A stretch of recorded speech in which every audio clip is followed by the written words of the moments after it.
Good morning. My name is Martha Alvarez, and I'm a legislative advocate with the Association of California School Administrators, or ACSA. On behalf of ACSA and the County Superintendents Association, or CSESA, we would like to thank you for joining today's webinar. This is a second part of a two-part series related to childhood education in California. ACSA and CSESA did a webinar on October 22nd with the California Department of Education, highlighting different funding opportunities and policy changes in the 2018-19 state budget. Our purpose is trying to get California local educational agencies to better understand opportunities to serve young learners before kids enter transitional kindergarten or kindergarten in schools. Part of the webinar on October 22nd highlighted the funding opportunities available for inclusion practices to better serve students with disabilities in our public education system. How do we increase access to state preschool for 3- and 4-year-old children in full-day preschool programs, as well as different regulation changes that will happen in 2019 to better align the facility requirements for school districts for the state preschool program and other kindergarten programs. And lastly, how do we ensure that we have the opportunity in schools to better blend and align preschool with traditional kindergarten and kindergarten?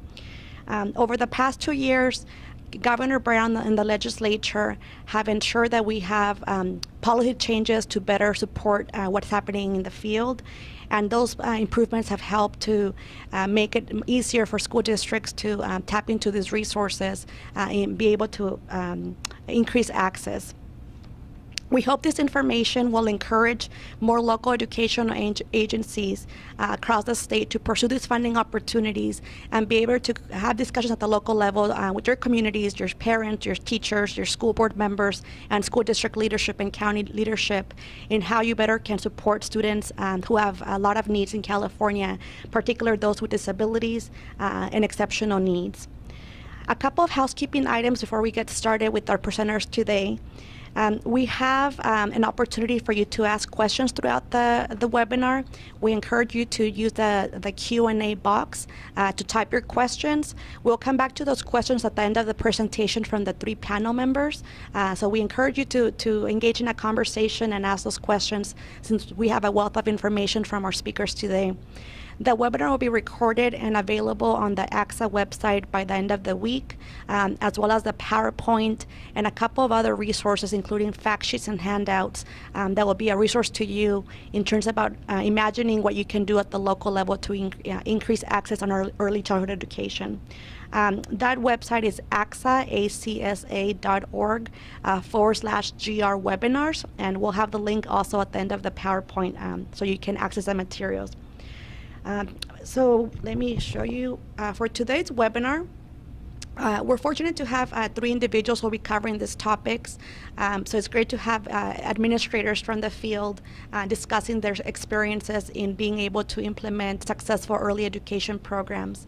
They'll discuss how they have been able to develop and implement full-day preschool programs for 4- and 3-year-old children in the state.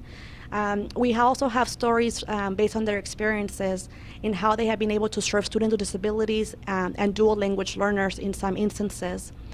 They will discuss how they have overcome barriers and the opportunities that they see moving forward in continuing with their programs. And lastly, there'll be a discussion throughout their points about funding opportunities and how they've been able to leverage those different resources, both local, state, and federal. And again, we'll end up the conversation with the question and answer, so use the chat box Q&A to share those questions with us. So before I turn it over to our speakers, I want to acknowledge and welcome our 3 panel members. We have Renee Menefee from the Shasta County Office of Education, their executive director who oversees their entire program serving the young learners in the county. We have Melissa Maderos from the Great Partnership of Special Education Consortium, also in Shasta County, and so you'll hear from them about the great relationship they have between the county office and their school districts as part of this partnership. And we also have from Southern California, Dr. Rebecca Andrade, who's the director of the Glendale Unified School District, overseeing the early education and extended learning programs. So you'll hear again stories from across the state, all the way from Northern California to Southern California, and we hope this information will be helpful to you. My colleague Amanda Dickey from the County Superintendent Association will be coming at the very end to help with moderate the Q&A. So with that, I'll turn it over to our panel members, and thank you for joining. Good morning. Thank you for joining us. I'd like to take a moment and just acknowledge our friends and our peers, colleagues around the state who are dealing with the devastating fires. And I know that not everyone has an opportunity this morning to participate in this webinar, but that our hearts and prayers are with everyone. My name is Renee Menifee. I'm the Executive Director, as Martha stated, of Shasta County Office of Education Early Childhood Services, and we are so grateful to be able to be here today to share a little bit about the important work that we're doing in Shasta County, the team that we are, and hopefully be able to shed some light on some of the things that we're doing in Shasta County collaboratively, and how we can help each other with inclusive programs and offering access for children across the state. So just a little bit about Shasta County to get us started. When we're talking about Shasta County, the population in Shasta County is roughly 178,000, and within that, our population, about 7% are children 0 to 5. Within the 0 to 5 population, about a third of our children 0 to 5 are children who are living in poverty. We have about 500 children that are attending our TK programs in Shasta County, transitional kindergarten programs in Shasta County, and that's our most recent count. We have nearly 3,000 children that are attending licensed child care facilities in our county, and we have quite a few districts. We have 25 and about 4,000 square miles, and that in itself has some challenges, but some opportunities for us. And anytime there's a challenge, we always look for those opportunities. We have about 50% of our transitional kindergarten programs are our combination, where it's TKK blended programs, and that really makes up the services, and a little bit of the information around who we are in Shasta County. About 70% of the children of the population of Shasta County are white, Caucasian. About 15% are Hispanic. And so we don't have a huge diversity, but for the families that do attend, we do have a large population that live in poverty. We have many children that are in foster care, and transient population as well. Early childhood services through Shasta County Office of Education, we have quite a few programs that we run. When we're talking specifically about early childhood programs throughout Shasta County, we have nearly 29 preschool sites that are offered through state preschool programs, and that's through Shasta County Office of Education, as well as a few of our districts in Shasta County. We also have Head Start sites that operate in Shasta County, and early Head Start sites, and numerous site-based private preschool programs. All of these programs are participating in our Quality Counts programs. Good morning. I'm Melissa Medeiros, and I am the director, as Martha had stated, of the Great Partnership. And the Great Partnership is a collaboration of the 3 larger school districts in our area, Gateway, Reading, and Enterprise School District. As part of that partnership, about 13 years ago, we developed preschool programs and currently have 5 part-day preschools and 2 SDC preschools serving children with special needs. Within our half-day preschool programs, all of those preschools do serve children with special needs. So at the Shasta County Office of Education, as you can see, we have numerous contracts and programs that we operate. We have 21 CSPP classrooms, part-day classrooms, and we have 5 full-day part-year CSPP programs, which means that our programs are full-day and they run 180 days per year. In order to get approved to operate 180 days per year, we had to go through a process, and we've had quite a few people ask, so what does that process really look like? We used to operate full-day, full-year programs, and it became very evident that during the summer months that families really wanted their children to be together. Some of the older siblings or younger siblings that weren't in our state preschool programs, who also needed care while families were working, weren't able to attend our CSPP programs. And so what would happen is families would actually pull their children during the summer months and have them attend with their older or younger children.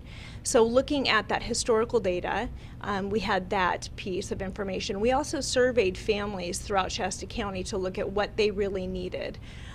We did some focus groups and looked at our historical data, took all of that information, and we were able to put together a narrative story around families in Shasta County who really found the value in a full-day state preschool program and needed that care during the summer or during the school year programs. They wanted their children to attend with their siblings. And a piece of information that I didn't mention is that of our 21 state preschool sites, they operate at our district campuses, and in addition to our Shasta College site. And with having our sites actually located on the district campuses, it really lends itself to ease for families who have older siblings who are attending those programs. And families now, when they need care during the summer, we also have our home education network. So we have state preschool programs and our CCTR general child care funds that we use in our home education network, and are able to offer families that summer care. So children transition from our full year part day CSPP programs into a family child care home during the summer, so that all of their children are able to stay at the same location. And all of our having so many contracts and programs within our Shasta County Office of Education, Early Childhood Services, really allows us to be flexible in the ways that we serve families. So looking at families that are in our alternative payment programs, and being able to look for continuity of care in a state preschool program, whether it's operated in one of our center-based facilities or our home education network facilities. And really, how does that funding work? Being able to be really flexible within our programs. The piece that I think is very important, and I know Melissa shares, and some of our peers and folks in Shasta County, as well as some of our folks that we work with across the region, is the importance of those relationships that we've built over the years. We work collaboratively together because we know it's important, the services that we provide for children and families, and some of those challenges that happen have helped us grow a little closer, and really working out some of those kinks, and the relationship really is very important. So as part of our collaboration, what we really wanted to give you a look at is where we have where we fall with children with disabilities. And as you can see here, this is a multi-year tracking of our children that have been identified. You can see there the 0 to 3 all within the 20 range, 28, low in the 15. And then when children reach the ages 3 to 5, we see that number dramatically increase. As part of Great Partnership, we actually operate an assessment center where we do the C to B transition assessments for children that are coming with IFSPs. So you can see there that we're catching some of those young ones there at age 3, and then further identifying those that have had access to any kind of program where we're able to identify that they do have special needs. The quite concerning is that even with the number of preschools and opportunities that we have for young children, we're still not able to catch and identify all children and provide service before they hit kindergarten. And you can see that by basically the doubling of numbers that occur when children hit the kindergarten age. You can see there that we are basically doubling each year the number of children that are identified with needing some special support services. Quite interestingly enough, the total, only 7% of children are identified prior to preschool entry. So even though, like I said, even though we have a vast amount of services available for children, there are those that are not getting the services that they need. And we do have such a complex system, and looking at points of access for, single points of access for children and families, and helping to navigate the system a little bit more seamlessly is what we're hoping to achieve by our partnership. So when we look at some of the challenges that we've had over the years, and I would say many, many years, that under the direction of our SELPA director, we really looked at what really are the challenges in Shasta County, and calling together a inclusive early education committee. In 2015, we all convened to really address some of the challenges and barriers to access, services, and really the system. And looking at how do we really look at the services that are provided in a special day class, and how can we better serve children on their district campuses in a general education environment where the special education services are provided as a service into those general education environments. And so together with our county SELPA, key players at the county office, Great Partnership, our Shasta Head Start leaders, Far Northern Regional Center, the Ralph Family Empowerment, and our Early Intervention Program, we all came together to identify and come up with a plan to address many of those challenges, and that has become our pilot program that we'll talk a little bit more in depth about now. So one of the things that the Early Education Committee really sought to look at was what were the challenges and barriers that we needed to address. And some of those included, as you saw before, is the vast number of children that are qualifying for special education are continuing to rise. Along with that, there became an increased need for special day classes that serve really highly intensive, medically fragile children or extremely behavioral challenged children. Those numbers are increasing.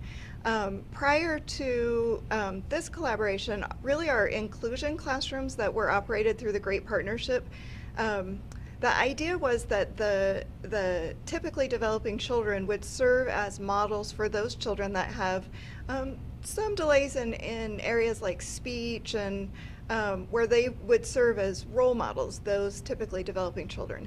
Unfortunately, over the years, there was very few typicals enrolled. And so our preschool classes within the Great Partnership looked more reminiscent of what a special day class would look like. And that was something that we really sought to change. So that children that do have delays, they have appropriate peer modeling and can learn the strategies and coping skills and have those models for them. In our area in particular, looking at that C to B transition was really challenging for families. We have a very complex system where you saw there's multiple agencies involved, and so really trying to connect with services so that it becomes more seamless. For our professionals in the early childhood education field, there was a real lack of understanding about those children that are coming in with special education needs. So we're working together to collaborate and provide the same training and the same opportunities for growth. Children, as we saw, another barrier was that children entering kindergarten, first, second grade are all are at quite substantial numbers being identified for the first time. Interestingly enough, as you saw how our county statistics look, we have as Renee stated, a very high poverty rate. We also have a very high polysubstance abuse community within our community, as well as quite a bit of homelessness. This leads to, we have a real increased number of children who are experiencing trauma, and out of that there's a manifestation of them exhibiting extreme behaviors and not having the coping skills to handle a typical classroom. Like I said, another barrier, there's multiple access points within a complex system. It is really challenging for families to navigate the system without support. Again, there's also a high increased number of children identified with autism and speech and language disabilities. Additionally, on top of that, we have seen a real surgence in families that have children with very, very significant medically fragile needs. Those numbers are increasing yearly.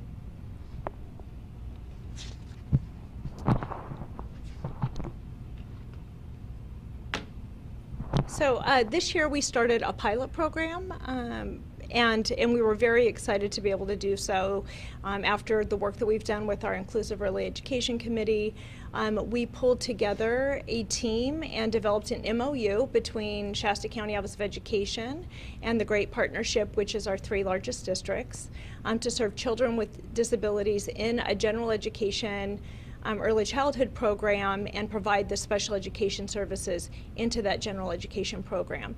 So what that looks like is some of our CSPP slots that we have that were unfilled, that we are able to then enroll students in the Great Partnership programs under state preschool.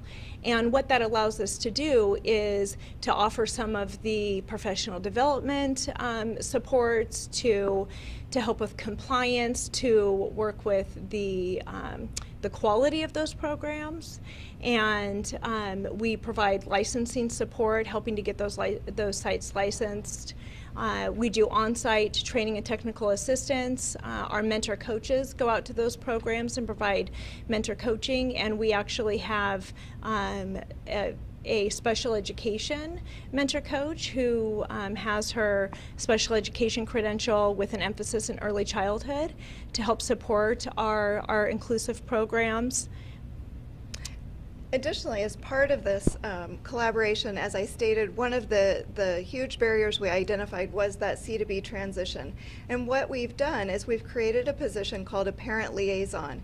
And that person is actually attending those 2.6 transitional meetings with Far Northern or the regional services and school districts.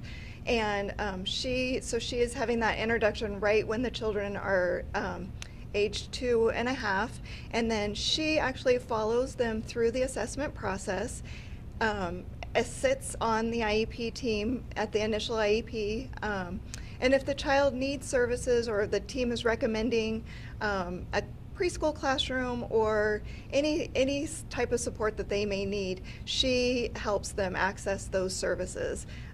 whether it be enrollment in the state preschool class, enrollment through a Great Partnership class, or enrollment with Head Start. Additionally, when we're able to, what we've done is we're wrapping programs in order to provide a full day class. For example, on one of our sites at Buckeye School of the Arts, there is a state preschool class in the morning, and we have staff that go there at 11:30 when that class ends, and they walk over to they walk the children and sign them into our half-day program in our Busy Bee program. So the children are being served in a full-day capacity. For many families, that is very beneficial, particularly on a school site where they have older siblings, and so the parents aren't having to drop one set of children, pick another set of children up, and then come back. So it's been really beneficial. Additionally, what we have done is used a shared database system, making sure that we're have a collaboration where we're sharing what children, so collecting that data and really knowing where our children are at and what's happening with them. And the county office provides some of the professional development, training, and technical assistance around the database system as well. And all of that being said, this has been our pilot year, and it has come with a few bumps, as you could imagine. With the car fire that we had at the beginning of the year, it was challenging to get some of those sites licensed to be able to begin this year, but we were able to do so. Community care licensing jumped in as soon as we were able to get the fire marshal clearance, and we have a good partnership with community care licensing, and they helped us to get those sites licensed. Another area that has really, and it's been years, a challenge, but it's really around the qualifications of our staff. When we're working with, it's interesting, but in our state preschool programs, really helping staff understand that the children that are attending their classrooms are still the same children that have always been attending their classrooms, and but it's really, there's still fear around, oh, am I going to be able to do to work with this child? Am I going to be able to help this child? So for us, it's really being able to support our staff, provide additional training. We have an inclusive early education summit that we're pulling together for our community, where we're doing some more intensive training, working with our community colleges to make sure that all of our early education professionals are trained to serve all children with all differing abilities. Some of the other challenges that we've had has to do with data and the enrollment process, the cumbersome enrollment process and the paperwork and getting some of those pieces together. But the piece that I think that we all share is that this is too important to let some of those barriers really stand in our way. And so we're finding ways to be creative, but still within compliance, and to meet the needs of the children and the families within our community. And I think it's really about changing the way that we think about children, and from my viewpoint, children with special needs, they're general education students first. Preschool is a place and special education is a service. So part of that professional development is we're actually having the Great Partnership staff that have that expertise in serving children with special needs work with the classroom staff and helping them to feel more comfortable with learning the supports and strategies that a general education class can provide for children with special needs. I think one of the things that we've learned is, as we've learned with everything, is that communication is key. Having some procedures in place and then also building the relationships. It's a key component with having County Office of Ed work with any districts, and this new type of collaboration, it's about the relationship.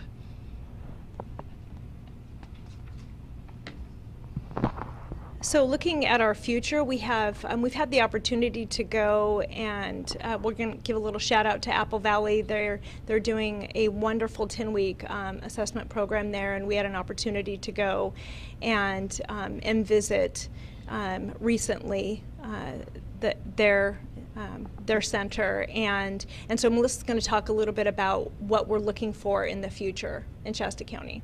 So as I mentioned, Great Partnership now operates an assessment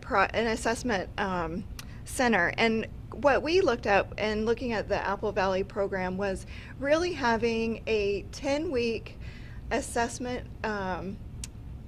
classroom where children are enrolled throughout that whole 10-week process, and then a really thorough, authentic assessment could take place during that 10 weeks. As you know, doing an assessment with a 3-year-old on a 2-hour drop-in basis at a clinic, you're probably not going to see that whole child. So that was something that we went and looked at, that Apple Valley Mountain Union School District, their assessment, really their preschool program, and how we could map that into an assessment center to make sure that we really are identifying children that have needs, and perhaps maybe catching students before it develops into a problem, and just providing that intensive support before they have to be identified as special needs. And the other piece that we are looking at doing moving in the future is co-locating our services to be that one place where families can for resources, support, services, that no matter what door they enter, there is not a wrong door, so that we are that central access point for services. Because the services, that the system is very complex, that we on our end will help work through that so that the families don't have to deal with the complexities of those systems. The other piece that we've started working on for our 2019 is looking at some of our programs, our districts that are serving children that are in transitional kindergarten or extended transitional kindergarten. So those children that are 4 years old, that the districts are not yet capturing ADA. And looking at how can we work together to support children that are in transitional kindergarten programs, and be able to support the teachers that are providing those services, and so subcontracting out some of our CSPP slots to district campuses so that they are able to then capture some of the funding for those students, that we on our end, it benefits our programs, because then the children in Shasta County, because we're able to then provide training, technical assistance, professional development, really help them with the districts with some of those challenges around what is best practices for early childhood, what should it look like in a transitional kindergarten program. We have our transitional kindergarten stipend program that we use, and we have an amazing mentor coach that goes out and works with our transitional kindergarten teachers right now, and they're doing an exceptional job, and looking at with the subcontracted slots, having the Title V regulations of CSPP incorporated into that transitional kindergarten classroom, so that they're serving transitional kindergarten students and state preschool programs where it's appropriate. And that as the Shasta County Office of Education, part of our mission is to support districts in providing services for children and families, and that we would do that in addition to continuing to offer our state preschool programs and collaborate with Head Start, private preschool programs, and the work we're doing with Great Partnership. And I think overall what we're really looking at doing is improving access for all children, and really providing rich early childhood experiences, and transitioning into giving children an opportunity to transition successfully into general education environments, and have that really, really solid start in their educational career. And so like I said, one of our main ideas is to really improve that access for all children and families. So thank you both, Renee and Melissa, for providing your story and sharing your best practices. You definitely have some very innovative steps you have taken to better serve kids in Northern California and your communities. For those of you listening in, we encourage you to please type some questions into the Q&A box. We'll come back at the very end of the presentation after Rebecca from Glendale Unified provides her comments and her experience. So please type in your questions for Shasta County and the great partnership to better understand what they have done and any questions that might help you at the local level. Before I turn it over to Dr. Andrade from Glendale, I'll just mention a couple of highlights that will hopefully be informative for you. As we shared in the last webinar, there's $167 million available in one-time funding. Again, $167 million across the state available for grants to school districts and County Office of Education for expansion of inclusive practices in preschool, looking at one-time infrastructure costs, professional development, equipment purchases to better serve kids with disabilities in our state. There's also $110 million available for full-day preschool slots.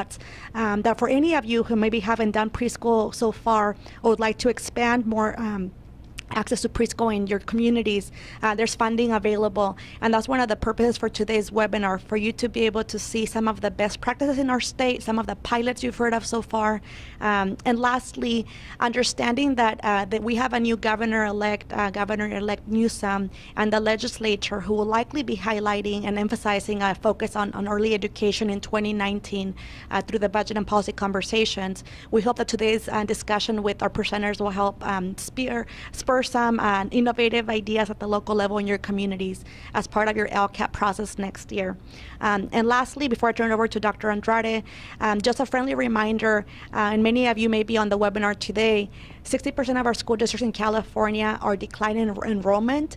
And so we hope that with today's insights from our presenters, for those of you who might be experiencing declining enrollment across your different grade levels, bringing kids at an earlier age, starting with the 3 and 4-year-old children in preschool, could be an opportunity to bring families in connected to your school district and county offices in order to keep continuing educational support for them as we strive to lower the achievement gap and eventually close that opportunity gap.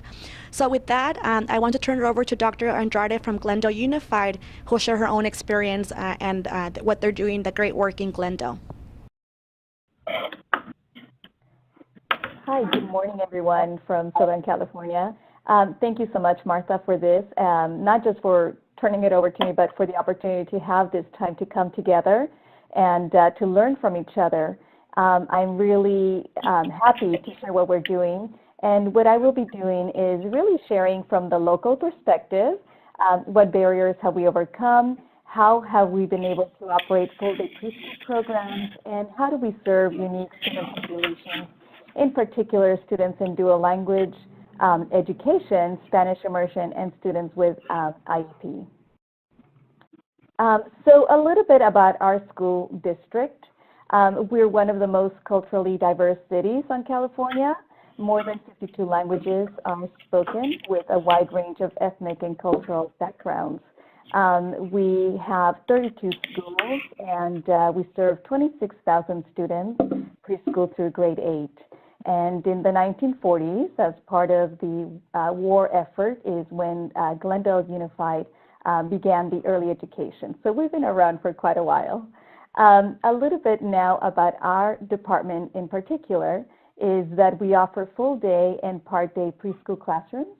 And I wanted to just mention that we do not have Head Start, and our district does have special day classes, but those are handled and overseen by the special ed department. So our department does some collaboration that we will be mentioning later on, but there are special day classes. They're just not held through my department. In our department, 57% of the students come in as English language learners and 7% hold IEPs. And we have a mixture of state subsidized as well as fee-based programs. 81% of the students in our preschool are participating through the state subsidized programs, and 19% are fee-paying. We offer full-day preschool, and we define full-day preschool as 8 a.m. to 2:30 p.m. And we also offer extended learning programs, which is wraparound services to all preschool families, all families in general in our district, and those services are from 6:30 a.m. until 6 p.m. Let me talk a little bit about just a little deeper into our program. So the full-day and part-day preschool classrooms are already covered.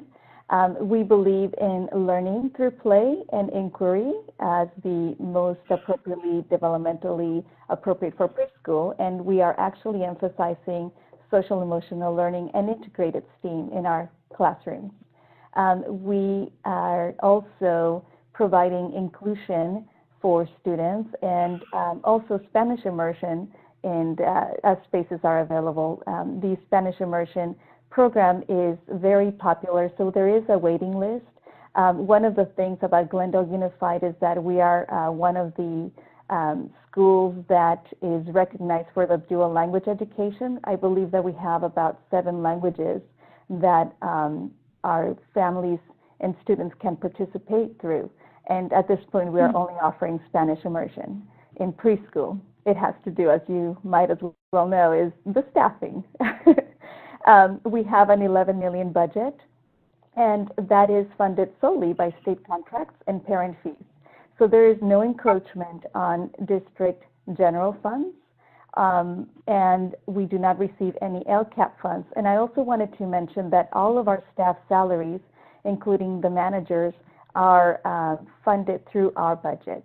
Now, we do provide money to the district from our department, approximately $280,000 for custodial salaries and supplies, because we do recognize that our services and our programs do tax that department a bit with our time.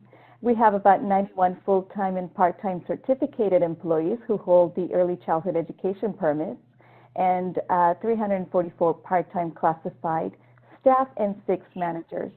4 of them are directly supervising the work that is in in our classrooms.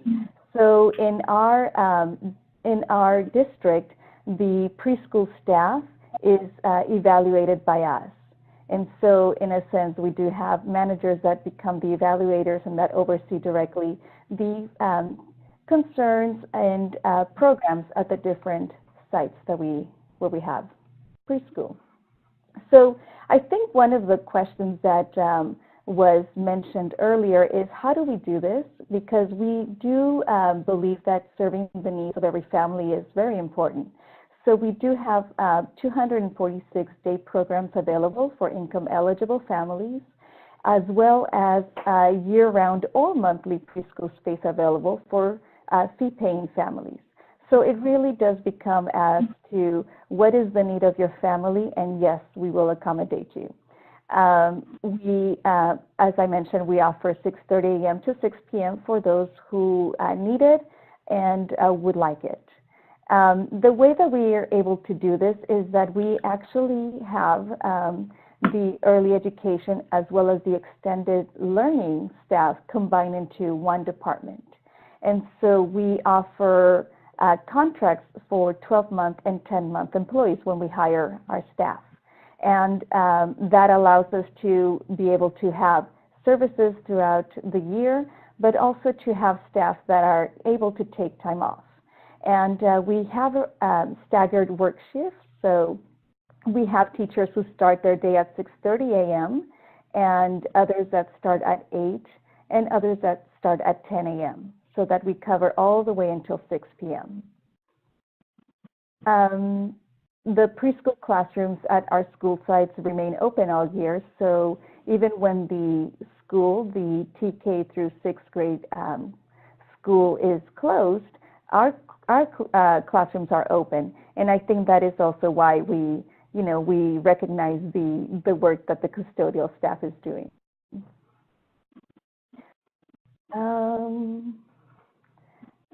One of the things I wanted to mention is that I came from the K-12 world. I was a principal for 11 years, so the early childhood world is new to me.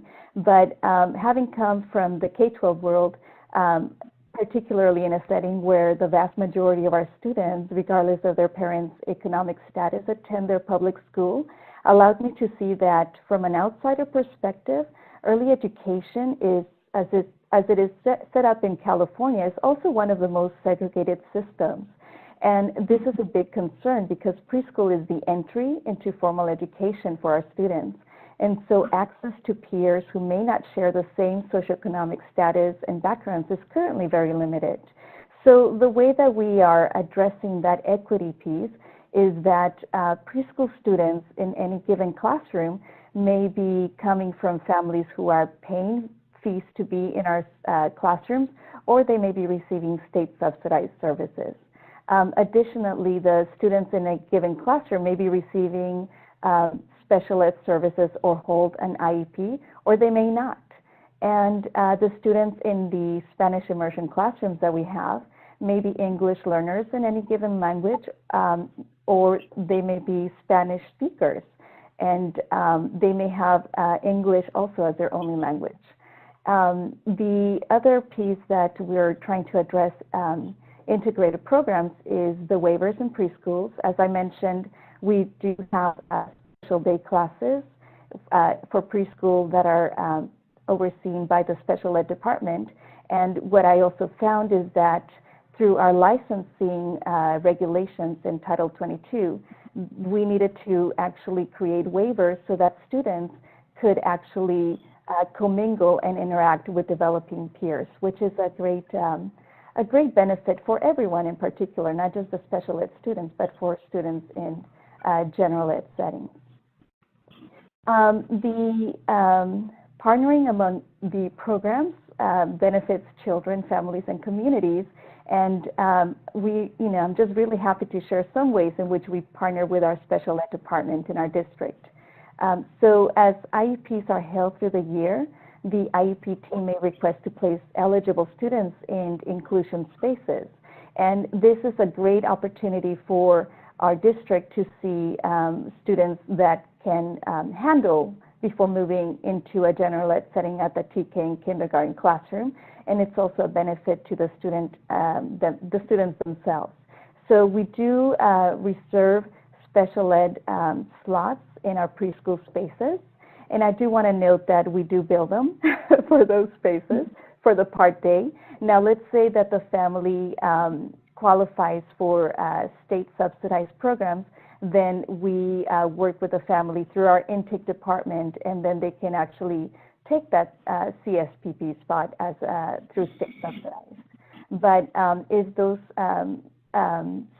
slots are just unused, then we definitely use them for our special ed program. But we also actually intentionally, in any given time, hold those because we know that IEPs are taking place throughout the year, and it's not like a student with special needs is going to start right away. It can come throughout the year.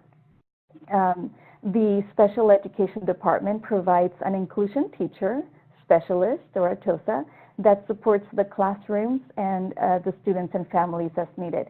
I hate saying the word case manager, but that, in our special ed department, that's what it would be considered. They also, for every 4 students that are placed in a given preschool classroom in our classrooms, the special ed department will provide an educational assistant. And we, from our end, we hire a behavior intervention assistant, and she goes into all of the classrooms to provide assistance with behaviors. The assistant that we hire is not meant to be working as a one-on-one, but rather to be able to observe and then create the needed strategies that are then given to our general ed, our preschool teachers and assistants that we have. I also wanted to mention that all of our preschool teachers are NCI certified. That is, they have participated in the nonviolent crisis intervention training. and that is always ongoing. So it's a 2-year certification. To ensure that we're having, to ensure that, the program is running smoothly and that we are meeting the needs of all of our students, we make sure that we meet monthly between the special ed and our early ed department as administrators. The other piece that I wanted to mention, and this one I would say is talking about quality education. I will say that we can always improve here, so I'm really looking forward to hearing the best practices that are maybe happening all across our state. So I think for us, one of the biggest things that helps us ensure that there is quality is that our preschool teachers contract is the district's teachers contract. And that means that the lessons are an expectation and we provide curriculum. But more than anything, the evaluation tools for the preschool teachers are the same as the K-12 staff. So they are being held to the 7 standards. 5 of them, as you know, are tied to the California standards for the teaching profession, which means that they are having to ensure that the lessons in their environment are addressing student engagement, maintaining an effective learning environment, their own content knowledge, and the planning and assessing of instruction. And the other 2 standards that we have in Glendale Unified for all teachers have to do with teachers as professionals. So developing as a professional educator is one of them, and fulfilling professional responsibilities. That in itself is really helping us ensure through our own system that teaching is happening and that expectations are high for our programs. The contract also specifies that there will be 5 department-wide professional learning meetings, and those happen at 6:30 to 8 p.m. because, many of our staff work until 6. And we do provide them dinner because we do recognize that many of them are coming directly from work to be with us. And during that time, we will cover, topics through, right now, the department-wide implementation. So we've been working through positive behavior intervention and supports.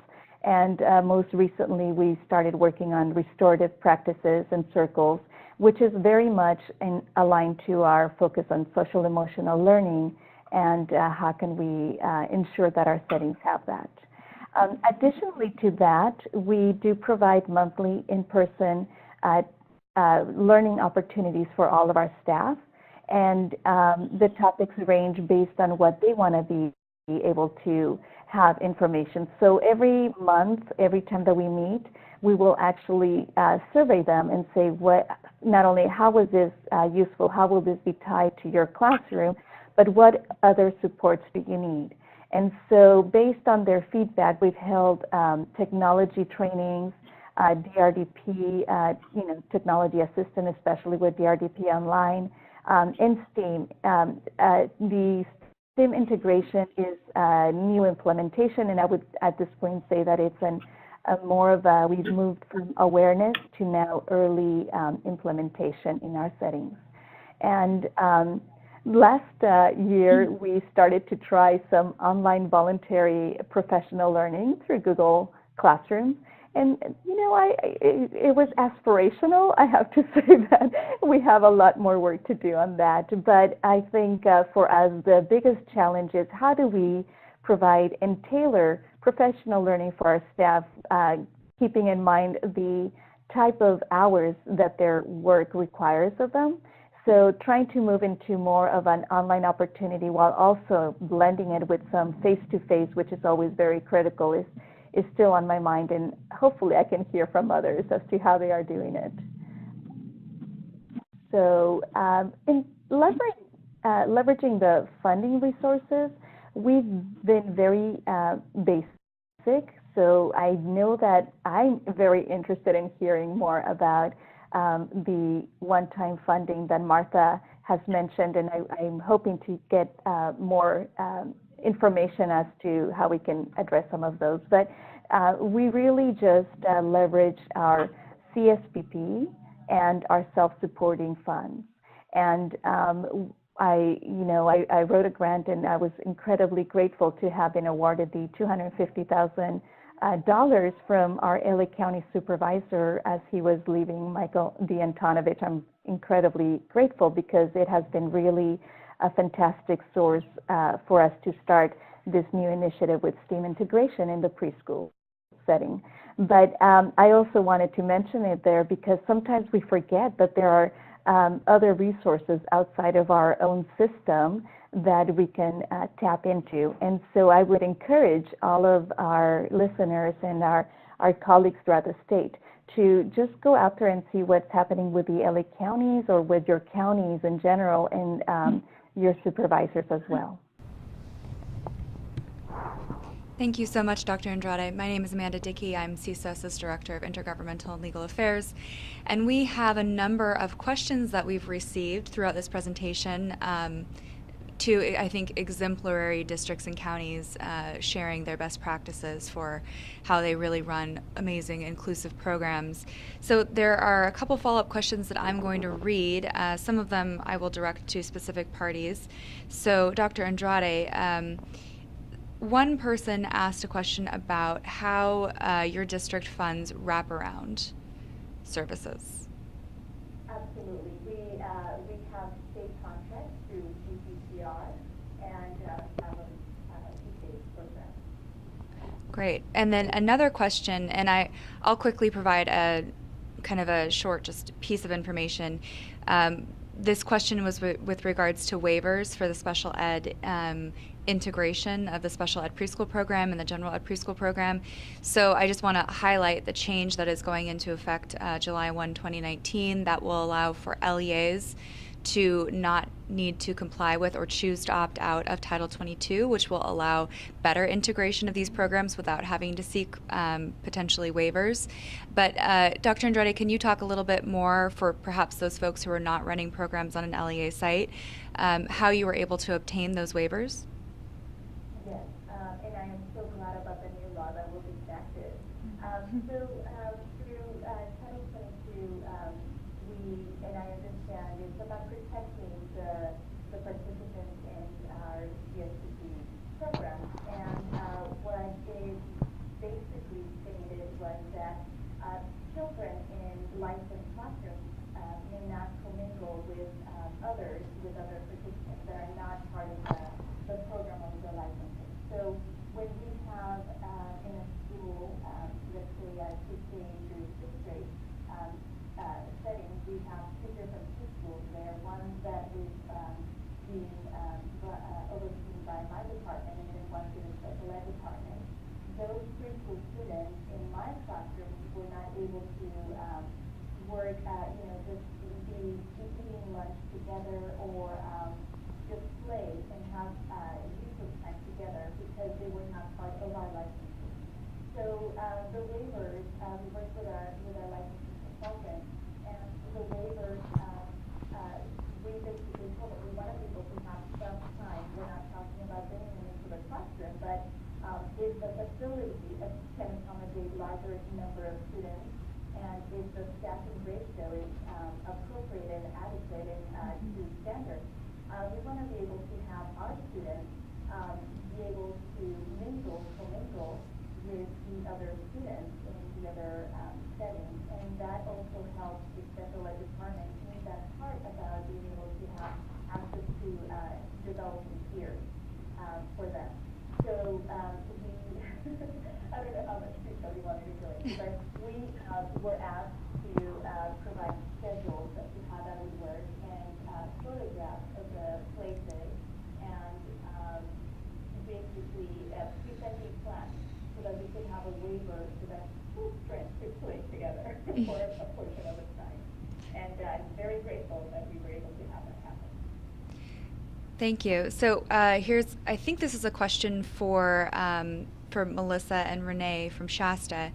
This is a question about how you provide funding for your TK mentor teacher.